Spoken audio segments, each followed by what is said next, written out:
All right, everybody, welcome to the Tuesday edition of Say by the Bellerin, the Arsenal video podcast here on the Sports Talk Line Network. Joining you from the United States, as usual, I'm Raphael. I have my English cohort on my screen below me is Sam. Welcome back, Sam. Good to have you here. Good to be back as always. Yes, had a little time to kind of let all the funk from Sunday wash off into his right on your video dial is Ryan. Welcome, Ryan. Hello, Ref. I've calmed down now. I hope we all have lots to digest, lots to discuss today on the pod. Starting with, let's revisit. We've got to perform the autopsy, if you will, on that dreadful performance on the weekend. Last minute, our last rites to Burnley before we put it in the ground. Obviously, a big match coming up tomorrow against Southampton. We'll preview that later in the program. Also, we want to talk about rumors, lots of chatter. Is Lucas Torreira coming back? His loan at Atletico has not worked out. What are they going to do about the attacking mid with news that Dominic Szoboszlai has gone from one Red Bull club to the other one, from Salzburg to Leipzig? What does that mean for Arsenal and their midfield needs? And also, we kind of hype this on the pod. We're going to do this at the end of the broadcast. We're going to announce the winner of the Kieran Tierney top that you can see. I'm going to play the little game here. Here he is. We're going to get Sam on the random number generator. He's going to spit out a number and we're going to announce our winner at the end of the pod. But first, all right, gentlemen, you've had 48 hours to let the funk wash away. Sam, looking at what we saw, what we didn't see, and again, it's hard to find new ways to flog a dead horse, but we saw a lot of the same problems. What's your takeaway now, heading into a very important match in just 24 hours? What does Mikel take from that? Let's phrase it this way. What does he take from that match and apply to tomorrow's match? Okay, if we're going that way about it, we created chances that we should have scored. Build up was good in certain parts of the game. Obviously, the flanks are where we're going to be attacking. It seems that we had a couple of clear cut chances. Should have scored. Potentially could have been a 3-1 game. Ultimately, I think that again he's going to be working on the attacking aspects. The own goal was unfortunate. That can happen in football, unfortunately. But other than that, there's not a great deal to take away from it. I think the best thing about that game is not having to see Granit Xhaka play for the next couple of matches, to be perfectly honest. All right, Ryan, let's take that baton, but let's pick up something that we were just dousing, scraping, on our hands and knees, searching in the proverbial couch covers and under the table for something positive to bring to tomorrow's match. And let's start with Nico Pepe's return, because that's a very important tool that Mikel has not had available to him the last 3 matches. So does that change? There's a team that's desperate for goals, desperate for attacks. As Sam said, they were creating chances and were really pushing for what could have been the winning goal when Xhaka drew the red card. What do you do? How do you deploy Nico Pepe? I would actually give him a free role behind Aubameyang. Just literally play anywhere across the three behind him. You can play on the left, you can play on the right, play in the centre, play wherever you want. Just create us some goals. And that's the role I'd give him. A couple of other positives is we're not going to see Bellerin as right back. So we're going to see another option there. So if Pepe is on the right, we're going to have a person that's going to go on the outside rather than on the inside and take up all of his space. We're going to see a new midfield, hopefully one with legs that can actually move quicker than a turtle. On that, I'm going to push you. Who do you put in the midfield if you're the manager? How many? First two or three, and who do you put in there? So I'd go with a 3 again, like with a number 10. And I would actually play. I know he's not played very well this season so far, but I'd actually play El Nene, Ceballos, and Willock. Because I think that combination of those three have literally everything that you could possibly need in a midfield three. You got the legs, you got the energy, the defensive ability, the press resistant ness, and passing forward, which is always a good thing. And none of them take too many touches on the ball, which I like. Whereas Xhaka takes 5 or 6, 7, 8, 9 touches and passes backwards, whereas Ceballos takes 5 touches but passes forward. Hmm. So I'm I feel positive about that. All right, Sam. I didn't give you that option, so I'm going to say who do you deploy?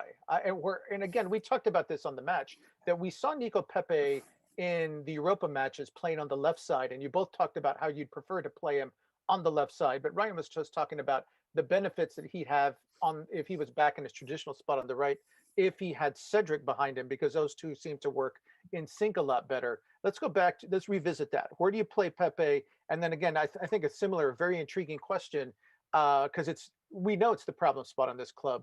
The biggest, I mean, there's several. The biggest problem spot. Who do you put in the midfield? Pepe, Left to right for Pepe. Let's start with that. Pepe on the right. I just want to touch on the fullback situation. Then I'll come back onto the midfield.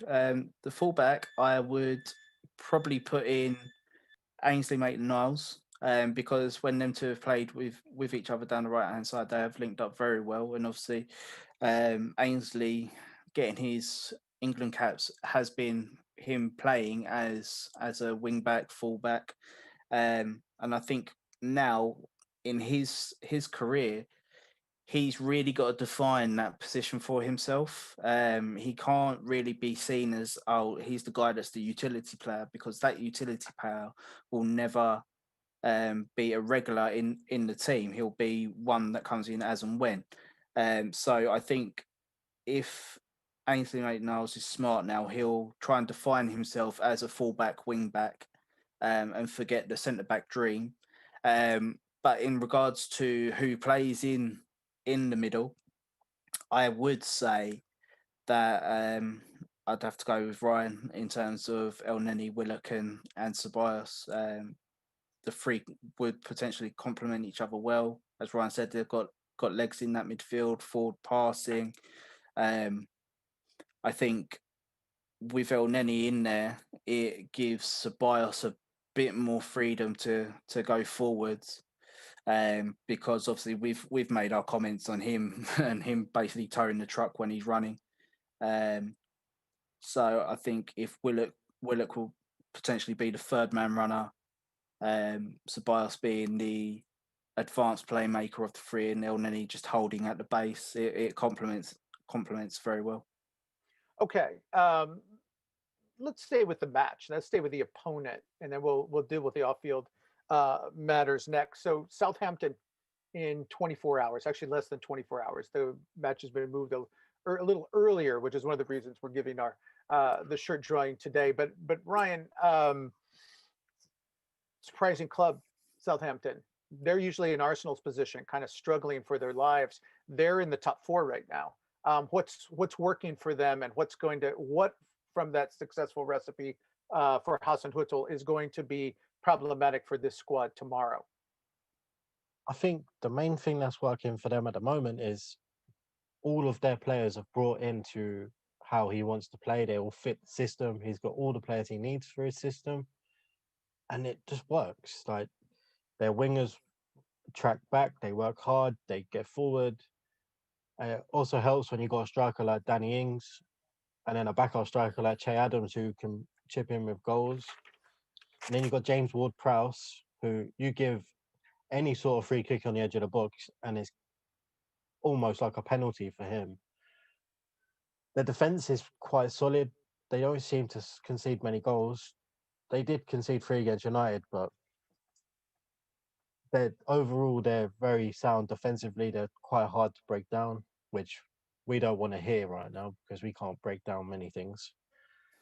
So yeah, it's going to be a really, really tough game. They're in good form. They had a good win at the weekend, so they're going to be coming to us with a lot of confidence and a lot of expectation that we're going to just roll over for them. Right. So kind of the form turned on its head, but Ryan said a lot of things, Sam, that we're hoping for, that we have been hoping for all season with this club. Players are fitting the system, and that's what we're concluding, what we're determining now. Something we'll go into a little bit more in depth in the next segment. Our players are not fitting that system. What can the manager do, coming off such a disappointment to get the heads up, to get the morale up? It's at home, but this is not going to be an easy match, obviously. I think he does one of two things. We either go back to the 3-4-3 to fit and hide the weaknesses of the squad, so that you've got protection all over the pitch, or you persist with the 4-2-3-1, which we're going with, and seemingly he wants to play, and you have to maybe make the brave decision of dropping the likes of Lacazette in the number 10 position. Obviously, we're not going to be with Bellerin. We're not going to be with Granit Xhaka either. So the way they've been performing is probably going to be a blessing. Other people are going to get a chance. But in terms of in that number 10, I'm sorry, the experiment of trying Lacazette in that position failed. I'm sorry, but it has. We've got talented kids coming up, ones that are brave, ones that are fearless. And I know, again, the teams are lesser in the Europa League, but you can only beat what's in front of you. It's time to give Emil Smith Rowe that number 10 for the foreseeable future, in my opinion. Obviously, you're going to have to manage him because he's been injury prone for the last couple of seasons, but give him 60 minutes in that position, see what he can do. I'm pretty sure he'll create quite a few chances. Because with Lacazette in there, you can see that he sees the pass, but his execution of it is terrible. And obviously, the chances that he did have against Burnley, two of them certainly should have buried. The one where Pope saved at the near post, that shouldn't be going low. That should be going high, because obviously he's going to sprawl, and obviously the scissor kick, it's like a Sunday league scissor kick, to be honest. One that just slices down into the floor. But I think, yeah, definitely we need to start being brave in team selection. And I know Arteta touched on the youth coming through, saying that they haven't been with us for that long, but I think now it's time to give them a chance, because if you're good enough, you're old enough at the end of the day. So I think it's time to be brave. If it doesn't work, it doesn't work, and then obviously we've got January around the corner. And sorry, just watching the Man City game there. A former Arsenal product, Sammy Ajayi's just scored to make that 1-1. So yeah, getting back to us. It's a case of, if that doesn't work, January's around the corner, and then it's down to Edu and Arteta to bring somebody in that's going to benefit this team and really hit the ground running. All right, it's time to address that, because again, it's a week after another disappointing run. This team's been on a dire run since they won at Old Trafford against United, and who knows how long ago that was. But it seems like a very, very distant memory, and lots of questions about the dressing room. Has Arteta lost the dressing room? Obviously, in these situations, we were here 12 months ago in the final days of Unai Emery. I think this is about the time that Freddie Lundberg was given the temporary task. And of course, in situations like this, when they're going down, you need everybody pulling up. But at the same time, in an organization like this, it's very corrosive to see the leaks, and the leaks are accelerating, Ryan. Lots of chatter, obviously on the outside, the Arteta out stories have or slogans, and the merchandise is already out. I find that ridiculous just from a player power perspective. I mean, I have a lot of problems with player power in any circumstances, but to see Arsenal pull the trigger on another manager uh, roughly 12 months after they let their last one go would be giving player power to people who don't deserve it. I mean, we see it; it's tolerated at places like PSG because they have a Galactico lineup. You know, Real's dealt with it.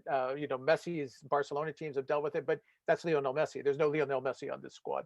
Um, in the meantime, you know, when it's so corrosive, we've seen some players step up in the last few days and speak for the manager. They're players that we've singled out as potential leaders. People like Kieran Tierney, people like Gabriel, right? Um, are we learning the core, the future core of this club from this crisis, if nothing else? Absolutely. And you can see who really cares about the team, about the club, about the fans. And it's not very many. And the people that are rumored players that are causing issues or aren't behind the manager, they're the ones that know they're not going to be here in 6 to 8 months. They're all going to be gone. So they know the manager don't want them anymore, and they're not. They're just obviously just down tools. There was a report saying that certain members of the first team have mentally checked out, which, and I said this to Sammy earlier. I said I'm pretty certain most of these players would not be here now if it wasn't for COVID. If COVID didn't exist and in the summer, other clubs would have been able to afford these players and they wouldn't be here no more. And now Arteta has to struggle with what he's got. But yeah, we can see the leaders of this team. You can tell who actually cares about what the results are like. Tierney come out the other day and said, "This is terrible. We're letting down Arteta. Arteta is a great manager. We're letting the fans down. This is terrible. We shouldn't be playing like this. And it's only us that can get us out of it." Gabriel came out and tweeted that um, this is on us. Please be with us. We need you. And some players you can get behind, like when they say things like this. But then there's other players who come out and say it every single time and don't change. And that's what annoys. I think that's what annoys most fans. You see midfielders, I'm not going to mention names, come on social media and say, "Oh, we need your support." You've got our support every week, but you still have not performed any better than you did 6 games ago. So there's only so much we can support of that, Danny. Do you know what I mean? So And you can say the name. It's okay. This is what the pod is for. So, Sam, let's bring it. He said Danny. I'm going to bring another name. You know, it's a festering wound. It's a sore topic with the fans. It gets everybody riled up. It still divides the club. Hasn't divided the club. But let's talk about it because he's been using social media. His agent's been using social media. He's not. We're not going to see Mesut Ozil in the lineup, but we've got to bring him into the discussion because you know these long ongoing interviews do nothing to help the status of the club. No, I want to get this out here. People have said to me on Twitter that I've got an agenda against Mesut Ozil. Maybe I have, maybe I haven't. But at the end of the day, from what I've been told is that he's lazy in training. So if you're lazy in training, you're not going to get a start in the lineup. Obviously, his agents come out and said that they didn't know about him not being registered in either the Europa or Premier League sides. I'm not being funny. Going by the manager's words and also Edu's words, that they were in regular contact with Ozil and also his agents. So I'd suggest that is a big fat pile of BS from his agent. His agent's going to be playing up to the fans that want Mesut Ozil in the side. Obviously, if we go back to COVID, he was playing before. He played 10 games. I think when we come back, it's him being out of the squad. It's nothing to do with China because he played them 10 games. It is purely that he wasn't acting as the world superstar in training and not being up to a professional level. So if you're not going to be at a professional level and somebody else is, I'm sorry, in my book, you don't make the squad, you don't make the bench, you don't make the team selection for that weekend, and ultimately, if you continue to do it, you don't get selected in the overall league squads or cup. Simple as that. And with Mesut Ozil's agent, he's very smart in the way that he transcends things across in interviews, because ultimately he wants the best for Mesut Ozil. But I'd say wanting the best and finding the truth are very far apart when he speaks. Obviously, from my point of view of Mesut Ozil, if he was that hungry as his agent proclaims to be playing football, he and Socrates can play in under 23 games. Socrates has. So why hasn't Mesut? If he's that bothered about playing football like he says, and if he says that he loves Arsenal as much as he says he does, you play under 23 games. So you get match fit to say to the manager, look, I'm match fit, I'm ready. If there's a space for me in January, I'm ready to take it. But he's done nothing to that aspect. Fair enough, he's trained. Whether he's trained harder than what he has, like the agent has said, my opinion, probably doubtful. But ultimately, he's not done enough to get into the squad. Like Arteta made a bold decision initially. Some say it hasn't paid off, but ultimately, if you're going to have somebody that's lazy, you're setting a precedent. You just can't afford to do that. And quite frankly, the days of Arsenal players walking over managers has ended with Mikel Arteta. Arteta wants them up to a higher standard. They're only up to a mediocre standard. Times have changed in this club, and I'm fully behind Mikel with that. You just handed my next topic to me. I had it written down, but you just kind of put it up for me. I'm going to hand it over to Ryan. I mean, we've talked about player power. I was talking about player power and not wanting to, why I just dismissed all this Arteta out rumors, and I can go long form. I may put it on our website. I may just do a video of this. We can add it to the captain's tier. But I've looked at the American franchises that KSE owned, and they're never once to knee jerk. And we talked about player power. I talked about player power at the beginning. Ryan, is this a matter when we look at Mesut Ozil? Sam put it up. You trying to walk over the manager. Is this simply a matter of there is pushes with player power, and this is still a player. He's the biggest salary, the biggest player who's pushing. That Mikel just, he could do it with Guendouzi. He could say, okay, I'm not going to tolerate you. You're going to go out. And he took Mesut and put him on the sidelines. Is it just simply a matter that he has too many of these guys? He can't do that with a dozen guys because he has to field the squad for match days? Yeah, and I could name 5 on my hand that probably shouldn't be at Arsenal, and they're trying their best to put some issues. You think Mustafi shouldn't really be here? He's lucky to be here right now. Kolasinac is lucky to be here right now. Socrates is lucky to be here. Hector Bellerin's lucky to be here still. He may not cause any troubles, but he's still lucky to be here. And Granit Xhaka. Put Lacazette in that bin too. Yeah, Lacazette, Xhaka. Yeah, that's 6. That's half a dozen, right? Rob Holding as well. Add them 7. 7. Okay. Yeah, Exactly. And we talked about this in the summer. We thought this club would be more successful, but as you put it, there's multiple factors. COVID being one, the depressed market being another one, and then we have to discount again. A lot of players seem very, very happy to just collect their paychecks and play for the under 23s. They don't make a peep because they're getting paid, and that's a problem. Okay, but let's look at solutions. Again, the window is creeping forward, Sam.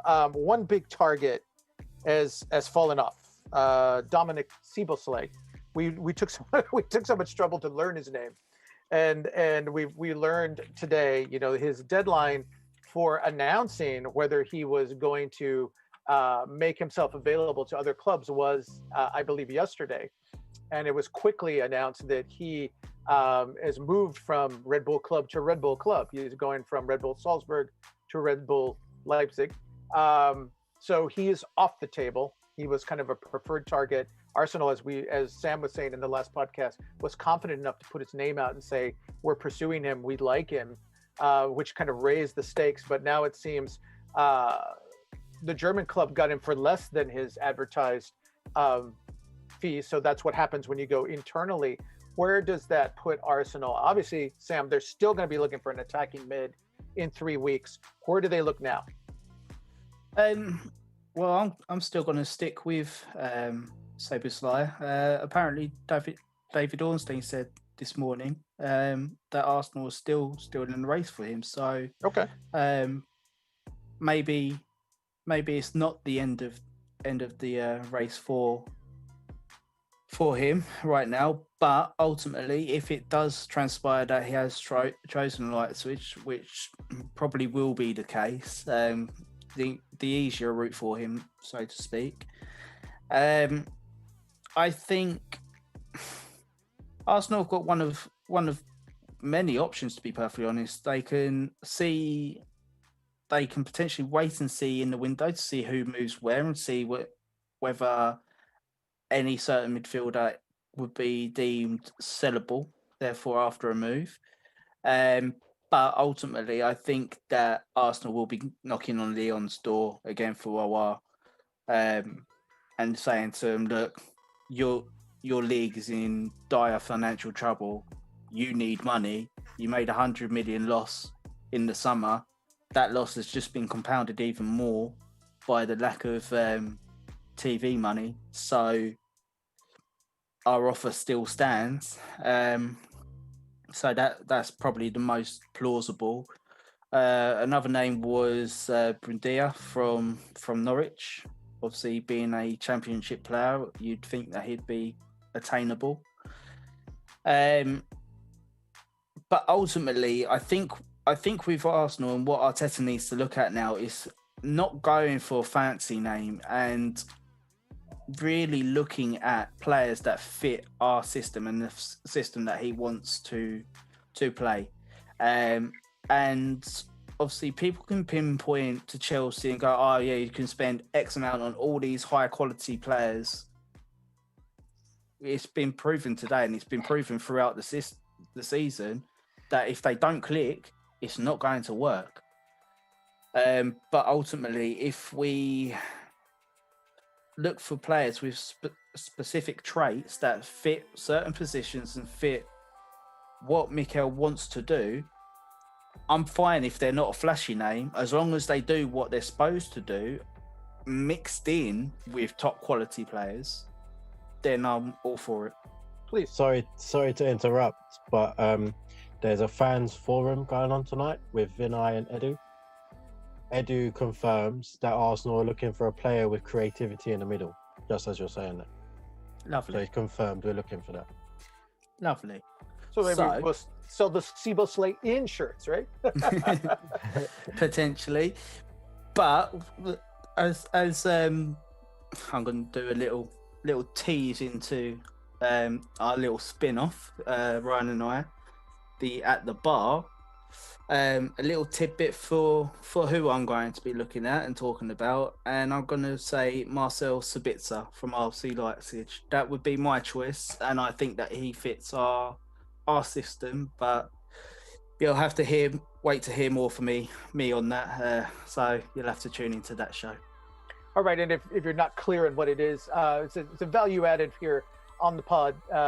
These gentlemen are doing a weekend segment, Players to Watch. They're going to be sitting at the bar, chatting as two fans would at the pub where there's no COVID, and giving you names that they're going to watch this weekend, names that you should watch. As we learned from our questions, there are a lot of you that watch other leagues, but there are a lot of fans who don't watch very many matches outside the Prem. So they're relying on the papers, they're relying on the rumors, they're relying on the on the Wind Up Merchants on social media. These guys are going to show you their work, as they always do. They're going to give you names, maybe give you some clips, young players who you might hear connected to Arsenal sooner and later, but certainly sooner, as we know the club is looking for players far and wide. All right, and a watch for that. That's going to debut this weekend, I believe, or Thursday or Friday, gentlemen. I'm not sure you're deciding the day, but watch for it. We'll announce it on the SBTB pod. Now, one more question for you, Ryan, before we wind this down, get our predictions and draw for the shirt. We'll get some excited fans out there. One of you is going to walk away in a few minutes with a lovely prize. I've got it here. I'll bring it up and introduce it. But we talked about looking for an attacking, creative player. It's obvious that this club needs a right-sided center back. In the short term, Ryan, you've talked about putting Callum Chambers back in the lineup. They have a player. They've invested a lot of money in him. He's had the annus horribilis, the figurative and literal. We're talking about William Saliba, the 35 million pound transfer from Saint Etienne. Lot of personal issues, a lot of family issues, horrible, legitimate family issues. I don't think a lot of fans understand the full magnitude of what this young man has had to endure in trying to adjust to a league and a country and dealing with all of this personal baggage. But the club, the manager has been very deliberate, very careful. He's treating him as a long-term. He's like, I don't want to risk damaging him. He's got a long-term future ahead. We want him at the club. Does this in any way, this horrible run in the last month, tempt him to change his tactics with young William, in your opinion? I don't think there's a game. Should it change it? I don't think there's a game we can drop him into, because all of our next 4 or 5 games are incredibly tough. We've got Southampton tomorrow, who are usually our bogey team. Then we've got Everton away. Then we've got City. Then we've got Chelsea.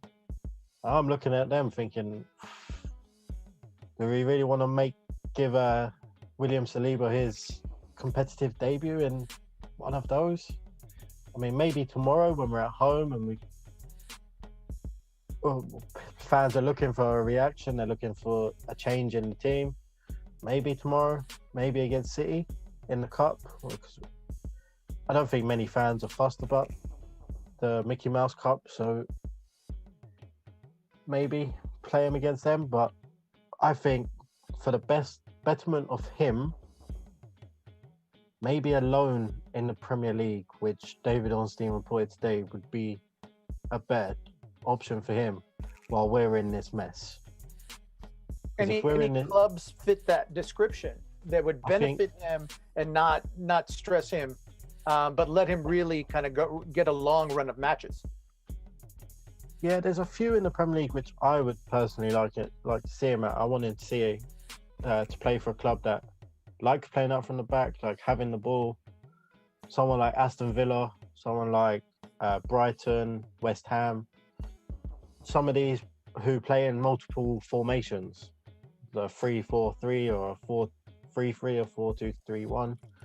Any one of those, and I think I would be happy enough to send him on loan. But then again, we have to be really careful, especially with him, like we should have been with Serge Gnabry, because if it goes wrong, we might end up seeing another Gnabry situation. Can I just jump in there? Please. Just touching on what you said, Ryan, about having to be careful. I think the club are in a position now, and where they have been over the last 2 windows, where the loaning club have to do presentations for that player to Arsenal. So we know how they're going to manage their development, how they're going to implement them into their first team, if they need to get up to speed, rehabilitation, all aspects of that loan will be covered by Ben Kanapa, our loan manager. So the teams will make the presentation, so we will literally know every aspect and every detail of what that team wants to do with that player. And you understand that you've acknowledged that he is working with Ben Kanapa, this is Saliba and his agents. That this is not just idle chatter. This is something that is being that's in the wheels are turning. We don't know if the club's going to carry it through, but they're looking seriously at doing this when the window opens. Yeah, absolutely. And as it's been reported, last window he was looking to go back to Saint Etienne. That was well documented that it didn't come off. But more recently, he's looking at UK clubs. He's not interested in going abroad. So it'll be interesting to see what clubs come forward to make that presentation and see where the club best sees his development. For me, I hope it's the Premier League, but I suspect it's probably going to be a higher team in the Championship. I don't know if we've got time, but if you want, I can quickly run down tweets from Peter Hurst of the Fans Forum. I was just reading them. Yeah. Okay. We've got time. Go ahead. I mean, we've been trying to give away. Been fined. Okay. Xhaka got fined for his record. Yes. So, he said a few points from the Fans Forum at Arsenal tonight. Vinay, the transfer window wasn't like any normal transfer window. Dramatic COVID impact. Outgoing was difficult, leaving too many players and a difficult decision. Despite all the stories, it was a technical decision from Arteta and his technical staff to leave Papa and Ozil plus Saliba from the Europa League purely on sporting criteria. We made other significant investment following our significant investments over the last 2 summers to get this club back competing where we want it to be. Behind the scenes, everybody is disappointed, but they are also quite measured. We are working extremely hard. Everyone is sticking together to turn it around. We absolutely do believe results will come. We're not ignoring what we're seeing on the pitch. We are clearly going through a difficult period, but we're convinced we'll be able to get back on track. The pandemic is having a very big impact on match day, broadcast, commercial revenue, and much more. Arsenal continues to support local community, 500,000 meals delivered to locals. Delighted to have fans back. It makes a huge difference. Short-lived, but a step in getting things back to normal. A particular thanks to the supporters groups who have been very helpful. Edu then took some open questions and he said, I will try to be as open as possible. I'd like to hear from you. As a Brazilian, I'm very open. I'm not scared to say things. We are not comfortable in this situation we're in. Every single club has problems. The stories about a split between the players and Arteta are not true. Stories about players not believing and not trusting Mikel Arteta are not true. It is quite clear what we need about transfers. We need a player with creativity in the middle. We don't have that in the squad right now. Maybe he needs a little more time and it's a bright talent. We need to talk to him and Mikel for a plan for next year about Saliba. Pepe and Xhaka have both been fined by the club for the red cards. Vinay then come back on, saying we have simplified the structure. The technical team per Mertesacker, Mikel and Edu. Raul won't be replaced. Huss Fahmy will be replaced in terms of head contract negotiator. Vinay then went on to say that we're all 100% behind Mikel. I know I can't convince you by words. It's what happens on the pitch that matters. Leno, and then he continued to go on about Leno choosing the shirt because he really likes the away shirt, about when he had to wear that in goal. And then he continued on to say a lot of fans groups raise money for charity instead of the pay-per-view. Vinay specifically mentioned Arsenal V podcast and their charity. And that's all that Peter Hurst got written down, but the next meeting is around March and April. So from me, I'd like to thank Peter for obviously making these details available. I think that gives us a good insight as to what happens at the Fans Forum.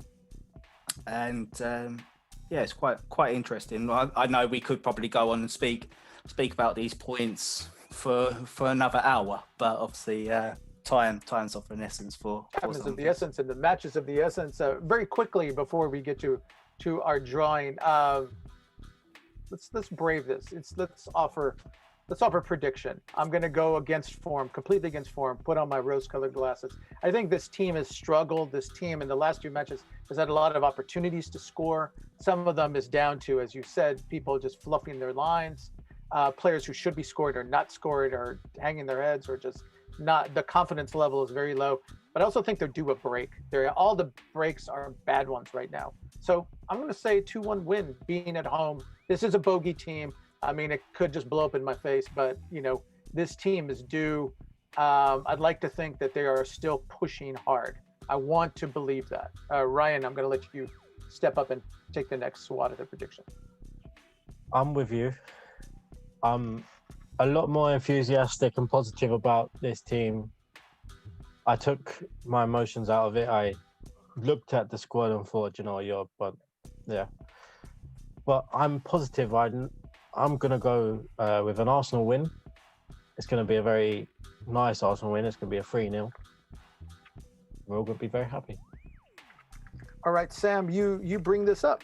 You wrap it up for us. What's the result going to be?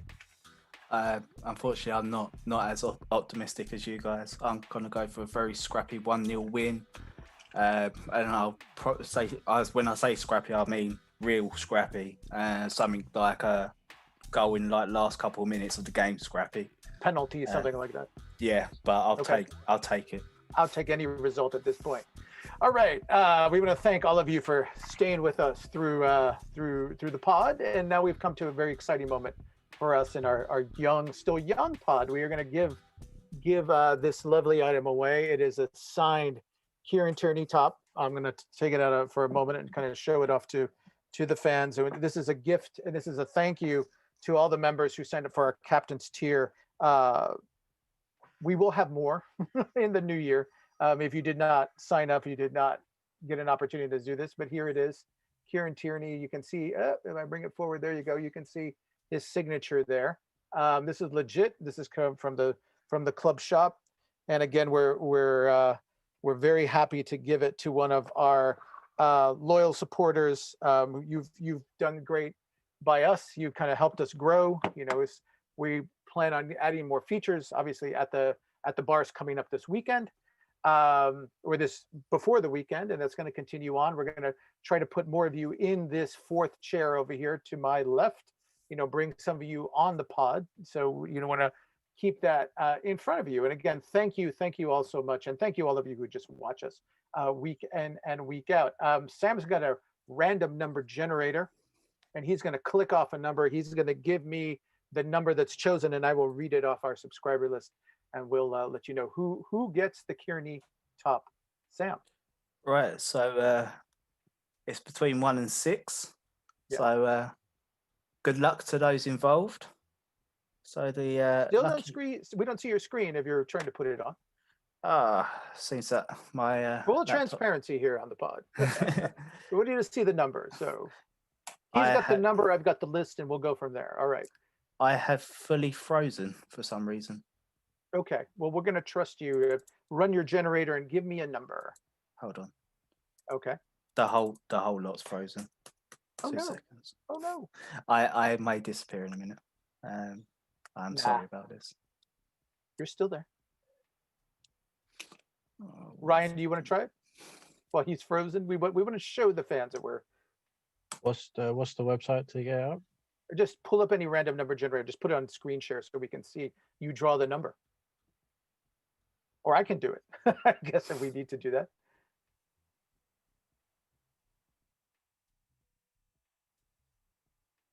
Here we go.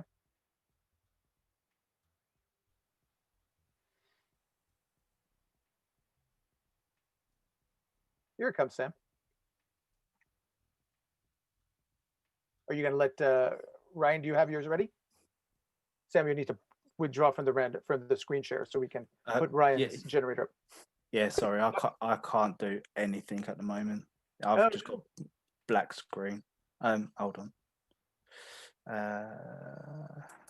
Come out of that. This is what happens when you trust technology. I know. I know. Uh,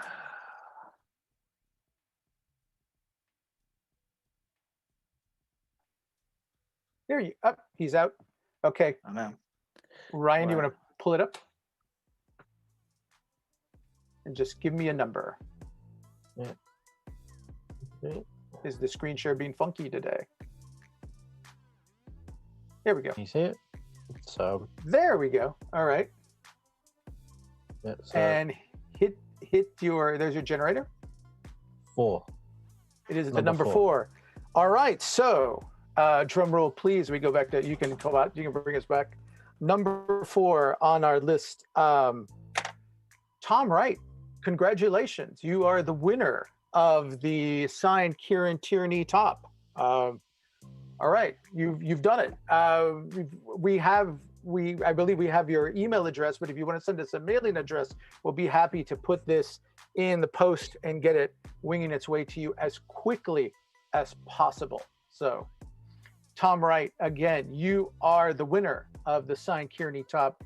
Congratulations from all of us here at Saved by the Bellerin. Thanks to all of you who watched us today. Again, come back. Again, this is the first, but certainly not the last giveaway that we'll be having. We have other, obviously we have products to put out there. You know, we got these guys with their at the bar, and you know, we are going to our own YouTube channel in the near future. So we're going to continue growing. You know, we had a very successful deadline day show at the end of the October window. We're talking about bringing that back for the January window. Hopefully we'll get some reasons and some names to shake about in that. But for now, again, one final thank you and congratulations to Tom Wright, the first winner of our giveaway here. And so for these gentlemen, for Sam, for Ryan, I'm Raphael. Thank you for watching. See you soon. Hope we have some good Arsenal news when we come back next. Good night.